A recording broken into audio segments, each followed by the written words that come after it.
It was 1:30 a.m., and I was running on fumes, both my car and my body. I had been driving for hours, desperate to get home, but the gas light had been blinking angrily for miles. I didn't have a choice.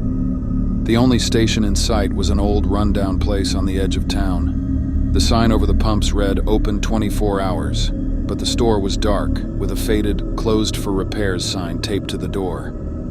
I pulled up to one of the pumps, relieved that at least I could still fill up. I got out, swiped my card, and started pumping gas, all the while keeping my eyes on the pump.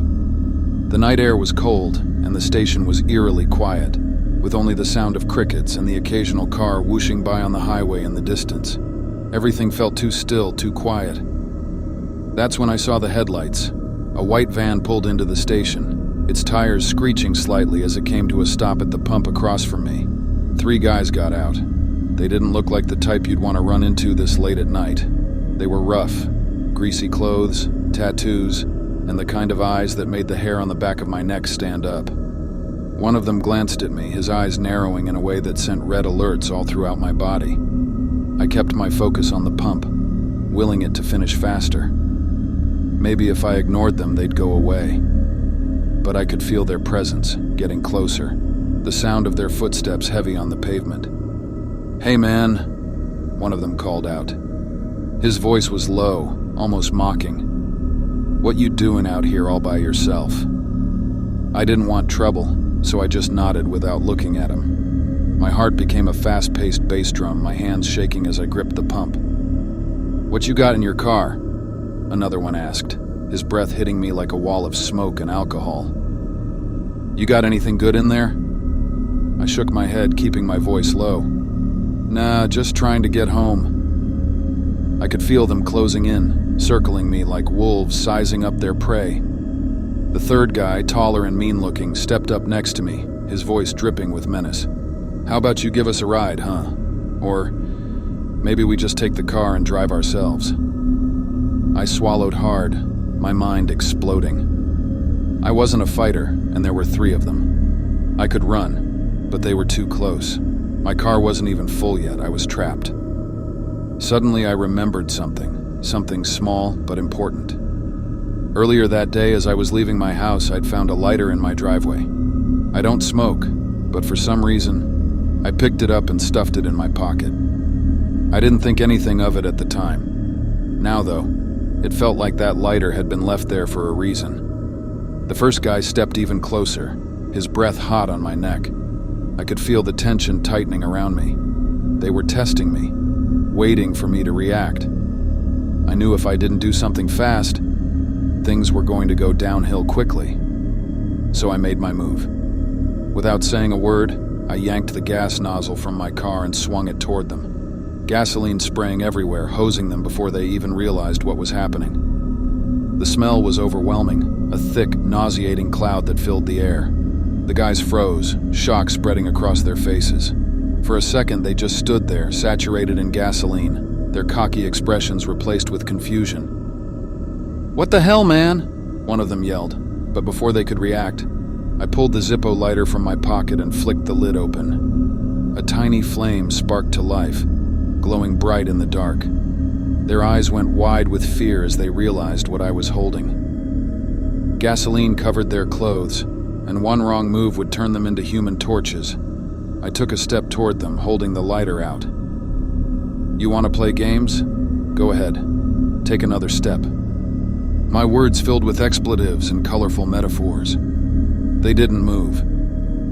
The tough guy act disappeared, replaced by pure panic. One of them took a nervous step back, slipping slightly on the gas-soaked pavement. "Whoa, man," the tall guy stammered, holding up his hands. "No need to do anything crazy." "Oh, I'm crazy now?"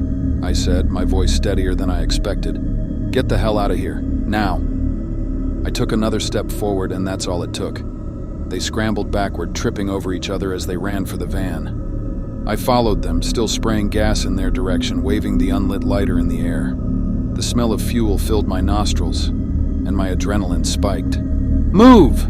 one of them shouted, diving into the van, his hand slipping on the door handle as he tried to pull it open. They piled inside, slamming the doors shut like they were trying to barricade themselves from me. The engine roared to life, tires screeching as they peeled out of the gas station. They didn't even bother closing the back door completely. I stood there, gas nozzle in one hand, lighter in the other, watching as the van's taillights disappeared down the highway. I stood there breathing hard, my senses coming back to me. I looked down at the lighter in my hand, the lid still open, and a strange sense of disbelief washed over me. I couldn't believe what had just happened or that I had actually scared them off. I slowly walked back to my car, finishing up with the gas as if nothing had happened. My hands were still shaking as I screwed the cap back on the tank and got back into the driver's seat. I sat there for a minute staring at the dark gas station in the rearview mirror. I didn't know what to make of it, how I'd managed to come out on top, or why I'd picked up that lighter earlier in the day. Maybe it was luck. Maybe something had been looking out for me.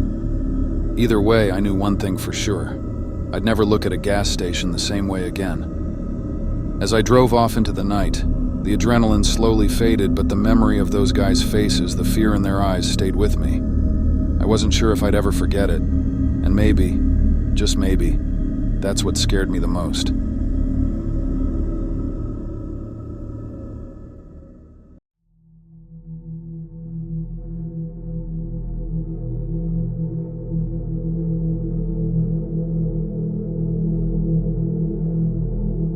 It was a typical Friday night for us. Me, Allie, and Jordan had finished our shifts at the diner and decided to go to Wal-Mart for some late-night snacks and a bit of fun. It was 2:30 a.m., and the place was nearly empty. We loved going at that time because it felt like we had the whole store to ourselves. We laughed, joked, and pushed each other around in the carts, barely paying attention to the time.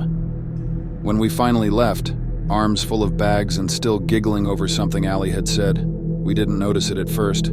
The dark car parked across the lot. It was sitting there, engine idling but no headlights on. It was strange, but we didn't think much of it. After all, it was a big parking lot and people did weird things all the time. We got into Jordan's car, her beat-up old Honda. I slid into the back seat, tossing my bags beside me while Allie took the passenger seat up front. We were still laughing about some silly prank Allie had pulled on Jordan when there was a sudden knock on the driver's side window. The laughter died instantly. A man stood there, his face partially hidden by a baseball cap. Jordan hesitated, her hand frozen on the door handle. The man knocked again, a bit harder this time. He leaned down, and even in the dim light I could see his smile. Wide. Too wide. "Hey, could you roll down the window for a sec?" His voice was casual, but there was something off about it. Jordan shook her head, but she didn't say anything. None of us did. He knocked again, harder. "Come on, I just need some food. I saw you guys come out of the store, so I know you've got something. Or maybe just a couple bucks, I'm starving." Jordan cleared her throat, her voice low and shaky. "We don't have cash. We used a card." "That's fine," the man said, his smile never fading. "You can give me a ride to McDonald's or maybe take me back into Wal-Mart. I could grab some bread and bologna or something." "We can't help you," Jordan finally said, her voice firmer now. That's when his smile faded. He stepped back from the car, staring at us through the window with cold, angry eyes. His face twisted, and for a second I thought he might break the glass. "You're not gonna help me? After you just went shopping? You think you're too good to help someone out?"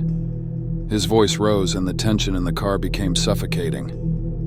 Jordan didn't respond. None of us did. The man stood there for another moment, then turned and walked away, disappearing into the darkness.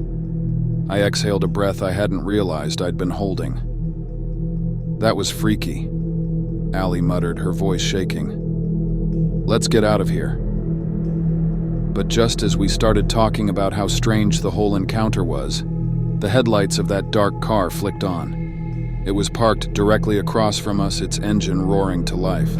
The lights were bright, almost blinding. Before we could process what was happening, the car's engine revved and tires squealed. It was coming straight at us, fast, too fast. "Jordan!" I screamed, but it was too late. The car smashed into the passenger side where Allie was sitting. The force of the impact was violent. The sound of metal crunching, glass shattering, and Allie's scream was the last thing I remembered before everything went black. When I woke up, the first thing I felt was pain. Every part of my body hurt and my head was pounding. I opened my eyes, and the bright, sterile lights of a hospital ceiling greeted me. It took a second to realize where I was.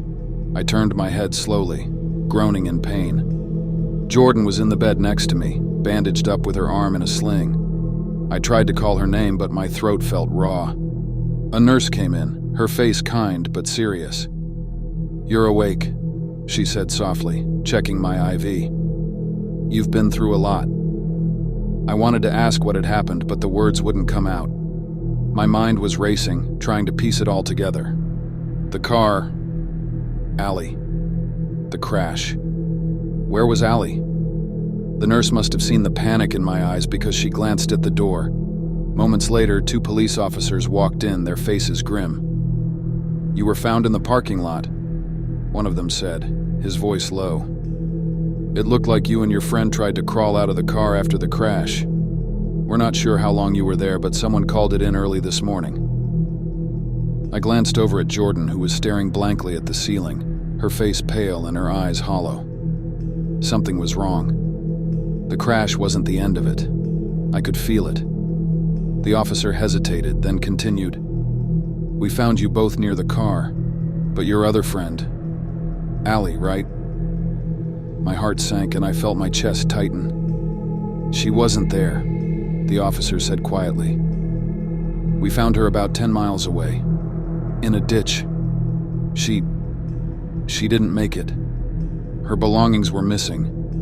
It looks like whoever did this took her after the crash." The room felt like it was spinning. Allie was dead. They had taken her. That man, he hadn't just walked away. Jordan started sobbing, the sound filling the room. I couldn't even cry. I felt numb, my mind struggling to accept what they were saying. We had been laughing and joking just a few hours ago. Now, one of us was dead, and the other 2 were barely alive. That man, whoever he was, had planned this. From the moment he knocked on Jordan's window, he had been setting us up. And now Allie was gone, and we would never be the same again. The image of his wide, unsettling smile flashed in my mind, and I knew deep down that I would never forget it.